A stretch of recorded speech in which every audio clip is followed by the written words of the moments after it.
Alors, en tout premier lieu, quand on est parent, il va falloir apprendre à se voir soi-même avec bienveillance. Voilà.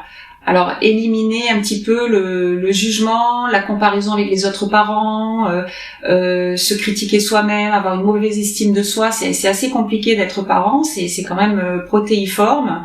Et il faut, de nos jours, tout concilier. Alors, la société actuelle nous demande à être heureux et à être épanoui partout. Donc, c'est très, très culpabilisant, c'est stressant, parce que des fois, il faut juste accepter qu'on n'y arrive pas. Tout simplement, ça veut dire se lâcher la grappe. Ça veut dire qu'il faut accepter qu'on a des failles, de ne pas être parfait, de faire ce qu'on peut et dialoguer. Alors effectivement, il faut dialoguer avec son époux ou son épouse, il faut dialoguer avec ses enfants, il faut essayer que tout le monde puisse trouver sa place. Et il faut prendre du temps aussi, ça veut dire le temps de se poser, le temps de se tromper, le temps d'essayer différentes techniques.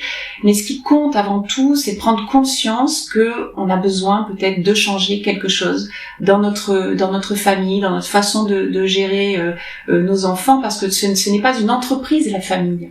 L'enfant nous ne sommes pas que des éducateurs, nous sommes des parents faillibles avec nos difficultés aussi personnelles. Donc il va falloir pouvoir déjà avoir la capacité et la prise de conscience de pouvoir se faire peut-être aider ou trouver des techniques qui vont nous aider à pouvoir vivre une vie au travail, avec nos amis, en famille et surtout avec notre famille, mais avec nous-mêmes, dans un état d'être un peu plus équilibré. Et pour ça, des fois, il suffit aussi de s'autoriser à prendre le temps, se poser, ne rien faire, ne pas toujours être dans la performance, dans l'obligation de.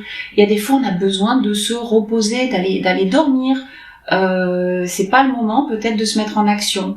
Donc, notre corps physique a des rythmes biologiques, biochimiques qui ne sont pas les rythmes des montres. Et on ne peut pas performer partout tout le temps. Donc ça, c'est vraiment la priorité, c'est se lâcher la grappe, premièrement, et arrêter de se mettre la pression et de mettre la pression à nos enfants. Nos enfants ne sont pas que des élèves. Nos enfants sont nos enfants. Et des fois, il y a des parents qui se surinvestissent dans l'éducation de leurs enfants parce que effectivement, ils ont cette pression de qu'est-ce qu'ils vont faire, est-ce qu'ils vont être autonomes dans cette société, est-ce qu'ils vont être employables? Et oui, mais là, à un moment donné, il va peut-être falloir se dire que peut-être que déjà l'image du parent parfait n'existe pas et l'image de l'enfant parfait n'existe pas non plus. Et on a nos enfants sont ce qu'ils sont. Et on a des enfants, des fois, qui ne sont pas faits pour être, entre guillemets, dans une école traditionnelle. Ils n'apprennent pas comme tout le monde. Il y a des enfants qui ont besoin d'être plus dans la kinesthésie, dans le toucher. C'est pour ça qu'il faut qu'on arrête avec ces histoires de QI. C'est monstrueux, cette histoire de QI. On n'est pas tous dans des cases. Il y a 12 intelligences. L'humain a 12 intelligences. Alors, j'ai peut-être pas les 12 en mémoire, mais il y a l'intelligence spatiale, ça veut dire que se comporter dans une pièce, l'intelligence naturaliste, comment on se vit avec la nature, l'intelligence intrapersonnelle et interpersonnelle avec soi ou avec les autres, l'intelligence analytique, oui, ça c'est le cerveau. Alors, on nous fait beaucoup grandir à l'école, l'intelligence analytique, mais il y a aussi l'intelligence émotionnelle, l'intelligence musicale, et toutes ces intelligences-là font des êtres tout à fait singuliers. Donc il faut qu'on arrête de vouloir se mettre dans des cases. Et heureusement actuellement on est dans une société qui commence à s'ouvrir à tout ça et on se remet en question justement. Et ça c'est être intelligent.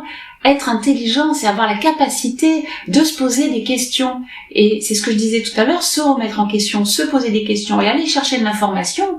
Ça c'est déjà le premier pas.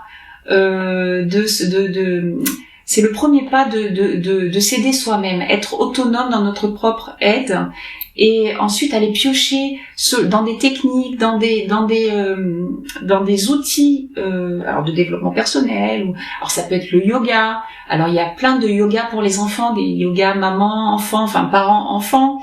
Il y a la cohérence cardiaque, la respiration, il y a le Do-in. Alors le Do-in la possibilité de pratiquer soi-même des automassages. Ça, on peut le faire, c'est des petites sessions de 10 minutes, justement pour commencer à faire tomber la pression, le stress biochimique de notre corps. Hein. Ça veut dire que notre système nerveux central est très impacté, notre système, les yeux, le nerf optique est soumis à énormément de stress. Et souvent, on ne se rend pas compte que nos 5 sens sont gavés de stress, des stress visuels, auditifs.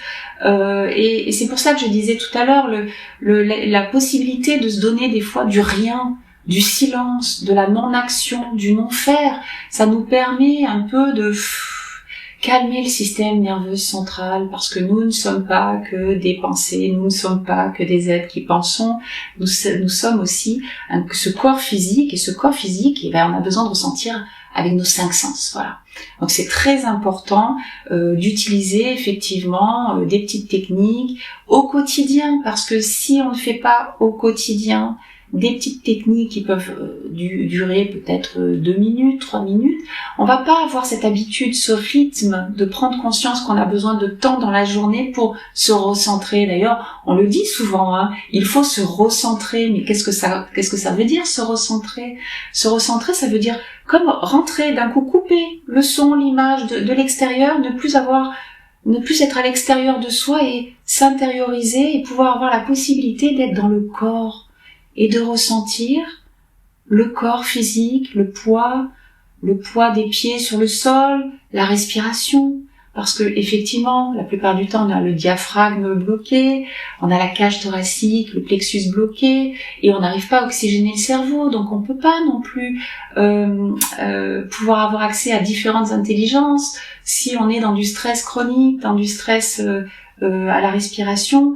Et donc c'est très important de respirer aussi, mais il faut s'obliger à avoir une pratique au quotidien régulière, parce qu'on sait maintenant que au bout de 21 jours d'une certaine pratique, on va faire des chemins neuronaux vers cette pratique, on va faire des chemins aussi au niveau de notre corps physique, et ça va devenir une habitude et une envie et un besoin. Et à ce moment-là, on va pouvoir au quotidien se donner de la paix, de la tranquillité, de la non-angoisse et de la non-anxiété. Mais ça nous demande de prendre conscience qu'on peut soi-même s'offrir ces états d'être, en prenant conscience que c'est à nous de nous les offrir. C'est pas à un praticien toujours de nous le donner.